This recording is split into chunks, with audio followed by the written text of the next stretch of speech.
First, sorry for the shaking. Camera is actually attached to the lamp above the table, which was swinging a little bit, but it does go away, so don't worry about it. Ingredients. You can see 1 pound of butter. It's going to be 2 cups of peanut butter, smooth. It doesn't have to be smooth. You can use crunchy. You can see me measuring out the peanut butter here. Crunchy works, but is harder to deal with. Smooth is just so much easier to deal with because you don't have to try to tell between what's sugar lumps and what's just peanuts. Generally, you want to let the butter go to room temperature first. Just added a tablespoon of vanilla there, which is another one of the ingredients. I'll have the whole recipe below. The next step is just mix everything with your hands. It's got to be done with your hands because the warmth melts the butter. What I'm doing right here is just basically squishing all the lumps of butter as I go and mixing it all together as I can. Scraping the bowl. I did wash my hands and trim my fingernails and scrub under my fingernails before doing this, because your hand's going to be in the peanut butter forever, and unless you want to give everybody a meal of what you have under your fingernails, you want to clean them really good. So I triple wash them, clean the fingernails and everything with a brush. You can see it getting smoother. This does take a little while. It's easier if you let the butter soften first, which it didn't, so that took a while. I'm also melting the chocolate. It's about 24 ounces of chocolate chips. They'll be melting this whole time. Melting the chocolate in a crock pot. Bittersweet is okay. Semi-sweet, 60% cocoa to 70% cocoa. Will taste alright. I bought a sifter because this sugar is old. Not like gross old, maybe about a year. It expires after a year and a half. It still should be okay, but it had lumps because Hawaii is really moist and it even gets in the plastic. You can see me try to sift it. Handle just broke off. This was a brand new sifter, so now I kind of have to mush it with my hands a little bit. I just kind of gave up, and I was going to dump everything in the mixture and just mix it together. So this is eventually going to be around 2 pounds or 2.5 pounds of powdered sugar. So it's about a bag and a quarter, generally. Since this is old, there are a lot of lumps in it. You can see me squeezing them one by one as I go. This usually doesn't take this long. This is usually a pretty quick mixture. So add, mix, but right now it's add, find 30 billion lumps of sugar, and then mix and squish them one by one. You can see the little white things. The problem was as I went longer and longer, they started to absorb the butter and they would turn yellow. So it was harder to see, but I'm trying really hard to moosh them all. You can see me moosh them one by one. Hey, there's the handle from the broken sifter. Put that on the side. Second bag of sugar, a little bit. The second bag was better. It was smoother, so there weren't as many lumps. I'm still squeezing lumps from the first one. Just mixing it till you get smooth, and you can see at this point the peanut butter stops sticking to my fingers. Generally, that's about where you want to stop adding sugar, because once you get to that point, adding sugar past that will just make it too sweet, and it's already like half sugar. So I'm gonna be mixing this for a while. I'm kind of bored. I am watching Gotham on my phone, so if you haven't watched it yet, I guess I should have said this in the beginning. Spoilers if you're watching it upside down and 20 billion times speed. But this is just me mixing forever till I get the lumps. Resting. Because it does take some finger strength, and now I just decided to smoosh it with my fist. This worked a little better, but it still didn't get all the lumps. The final product did have some sugar lumps in it, but not as bad as I thought it would be.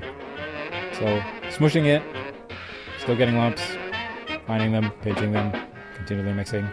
You can see the chocolate, pretty melted.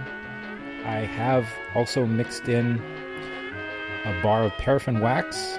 Wax is edible. It's not gross. There's the bar. It makes it shiny, and it makes it a little bit more stable at room temperature. Okay, setting up the pan.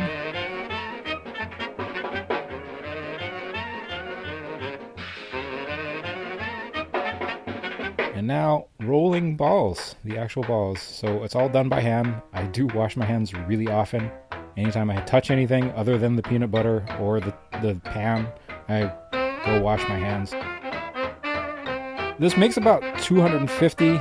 I generally make them in rows of 7 or whatever fits in the pan.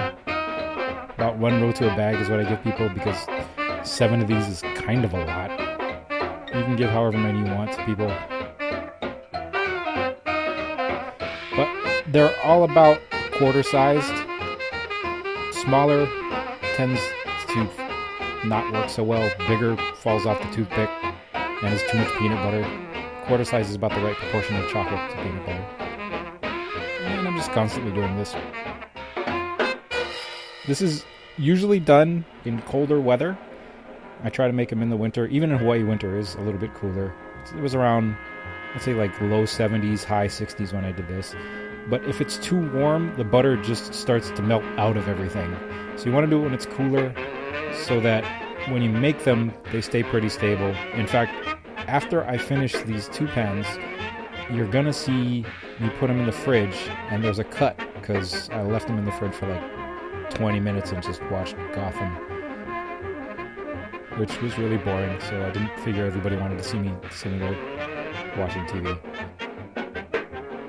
The chocolate, you should mix it every once in a while just to make sure it blends with the wax. A lot of people hear about the wax and they get all grossed out, but it's on a lot of food you eat anyway, like apples and things, and it's in a lot of candy you eat. You can try to make it without wax, but I found it doesn't get as glossy and it is not shelf stable if you don't put in the wax. Next pan.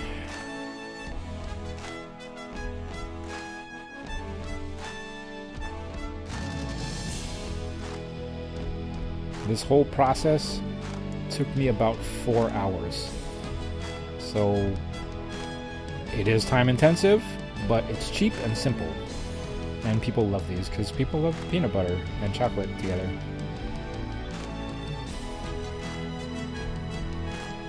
Chocolate's still going. If you don't have a crock pot, you can melt the chocolate in a double boiler. That's the way I used to do it until I got that pot from the White Elephant present. And it's perfect for keeping the chocolate warm. Do not let it sit unattended. If you let it sit unattended for more than a couple hours, the chocolate will seize and be unusable because it'll be burnt and gross tasting and lumpy. Keep an eye on it and keep mixing it. Though if you have to leave or if you have to stop doing this, just unplug it and remelt it later. It takes like 5 to 15 minutes for it to melt again. We're getting to the end of the dough.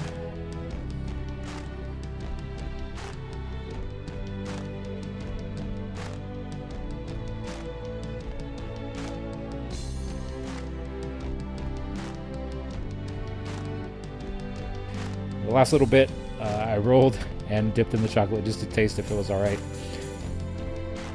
So now we got the chocolate. Putting it in the center table to make it easier.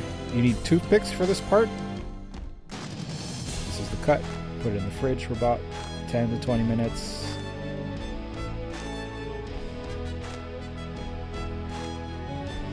And there they are. You can see their little... So toothpick in each one. Dip it with the excess chocolate drip off.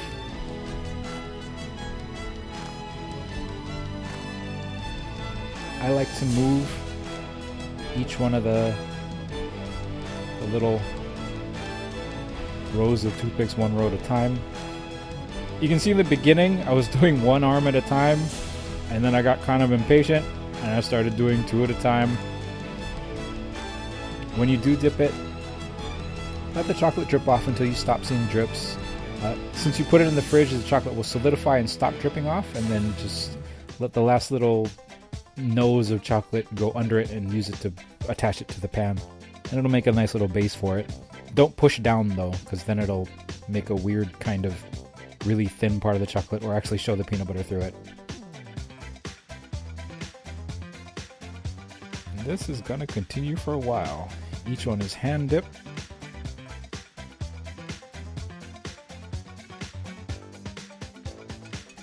And after a few of these, the toothpick gets kind of this weird spindle effect of chocolate in the middle.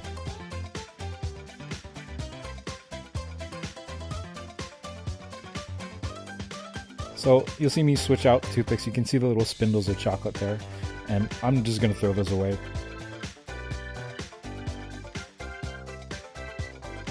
So new toothpicks, next pan, one at a time.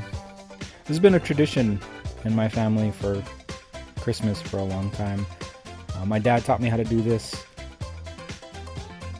It was just kind of a neat thing because, well, when you're little, making candy is awesome. And we used to do fun things like make different shapes and make little snowmen out of peanut butter balls. But spheres are really just the easiest thing to deal with. You can make squares and stuff, but there's all kinds of problems.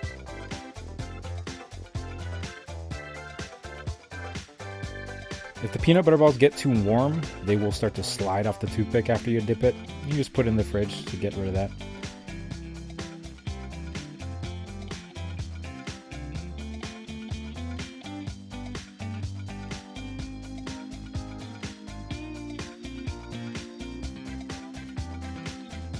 And that is the end.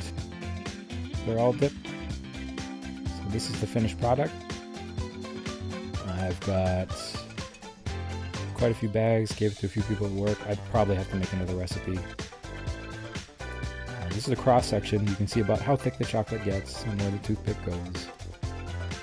And most of the time you want to carry them around in like a refrigerated bag, or keep them in the refrigerator really until you're ready to give them out, because they're not exactly like peanut butter cups that shelf stable, because there's no preservatives in them. It's just the 6 ingredients and that's it. I've tried variations. I put Rice Krispies in them. That actually works okay. If people like a little crunch to their candy. I've tried other coverings. They don't work as well. It's just the peanut butter and chocolate is the best together. But that is my family tradition. Thanks for watching. And yeah.